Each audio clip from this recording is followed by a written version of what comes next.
Yeah.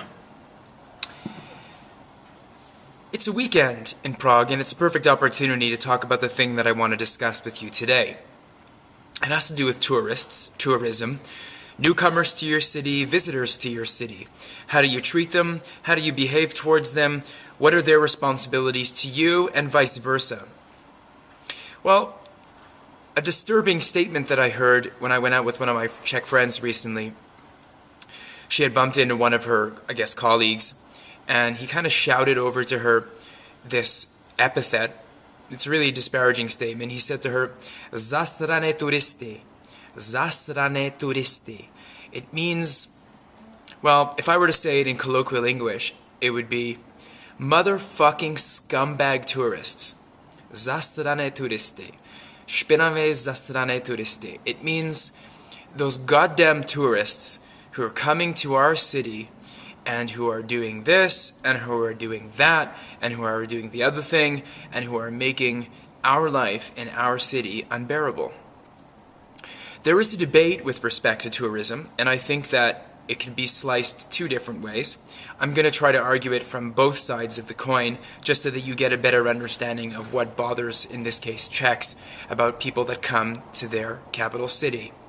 I'm going to first take up the negative argument, which is that tourists are zasrane, or they're just scumbag stinkers, total jackasses, coming to your city, barfing, literally barfing all over the cobblestones, getting totally drunk, being loud off their ass, like a bunch of apes, jumping around, screaming. This time of the year with the World Cup going on down in South Africa, they're going crazy, they're blowing vuvuzelas, they're just going totally out of control.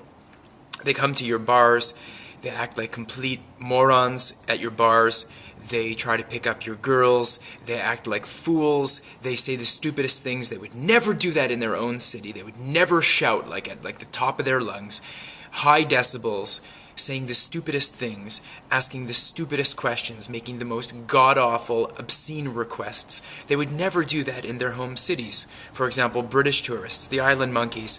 They would never do that stuff that they do over here because they'd get their asses beaten down pretty badly in Scotland or in Wales or anywhere in England if they acted like that over there. But over here, because it's Eastern Europe, air quotes, because it's Eastern Europe, they figure they can do stuff like that. They don't care. The Czechs are a bunch of pushovers anyway. So what's the point, right? Why should they act with any kind of dignity?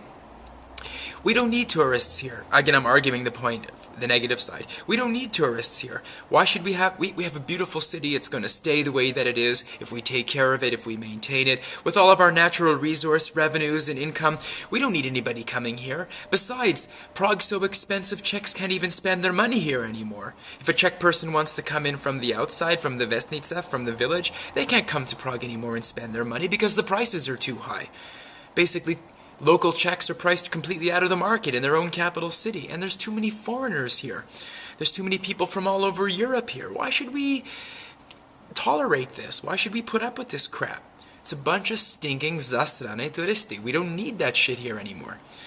That's one way of looking at the argument, and I've heard that discussion many, many times by many Czech friends, and I used to live with Czechs, and I know this. I hear them saying all kinds of negative things about the visitors to their city, and from a certain perspective I can indeed understand it, and I suppose that if the conditions were reversed and I were a local and a native, I would be able to understand it from their perspective.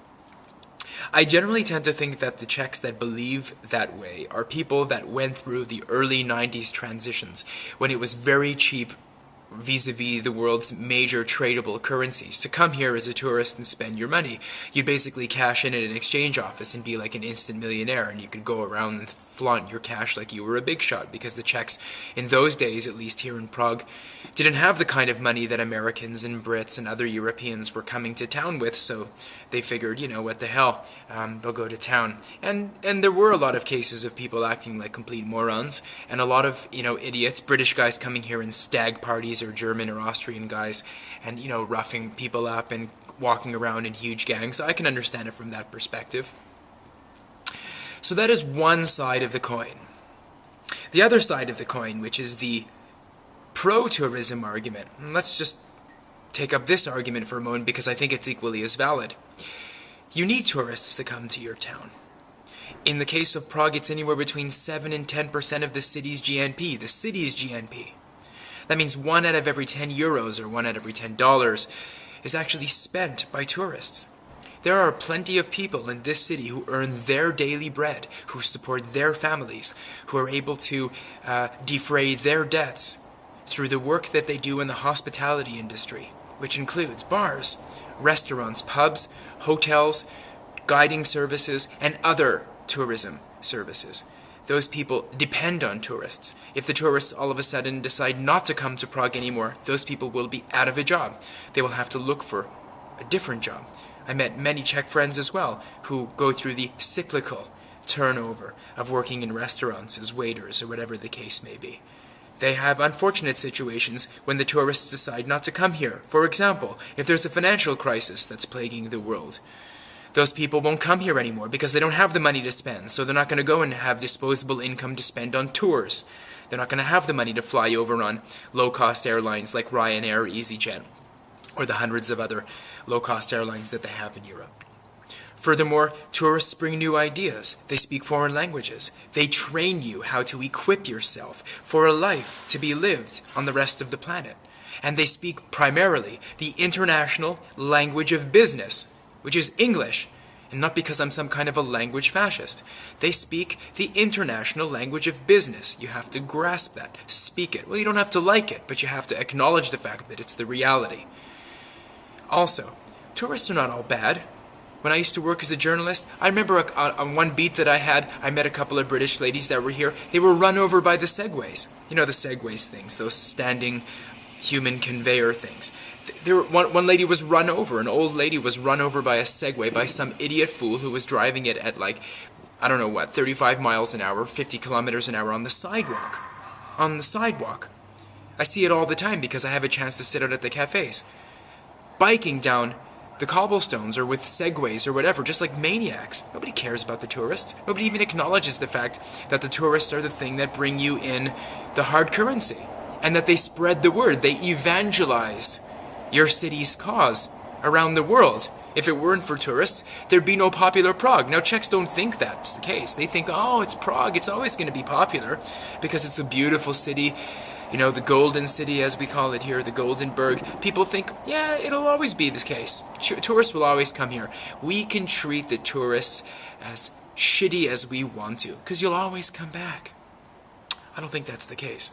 Once the low-cost airlines start flying out to places like Kiev and St. Petersburg, you ain't gonna see tourists coming here in such large numbers anymore. You'll have Asian tourists here. Yeah, Chinese, Korean, Japanese tourists who don't speak any other language besides their own. Yeah, so okay. That's fine. You want to live with that? I don't think the Czechs are going to like that. And don't call them zastrane turisti. I'm tired of that. You know, I'm an expatriate, resident foreigner, on a legal visa resident in the Czech Republic. I don't want to sound that. We don't, in my country, in Canada, we don't talk about, you can't talk about foreigners like that. In the United States, you can't talk about newcomers like that.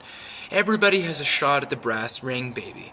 Everybody deserves to be treated with respect. And don't underestimate your foreigners. They understand your language, and they speak it very well. Don't think you can go and use those kind of epithets. I was shocked. I was shocked. Tourism is good. It's turnover, it's new ideas. It turns over the topsoil. So there you have the two arguments. I don't know what side of the divide you are on. But have a little bit of respect for the people that come here with a genuine interest in trying to figure out what's going on with your culture and your society. Yeah, there are some bad apples in the bunch. But think about it when you travel, Czechs, when you go to Egypt or to Chorvatsko and you have your pashtika and your pilsnička. When you go down there, think about how you act. I think the Czechs have their own detachment of police down in Croatia because the Czechs act like a bunch of baboons when they get onto the beach drinking beer. It happens all over the place. When you go to a new place, you speak with elevated tones and you act like a complete monkey. So, just one way of looking at it. You gotta be fair on both sides of the coin. That's the video blog for today. And my name is Adam Daniel Mezei, and I am a zastrane turista. I am a totally disgusting scumbag tourist, I guess, in the Czech nomenclature. And, yeah, come to Prague. It's a beautiful place. Everybody will welcome you with open arms.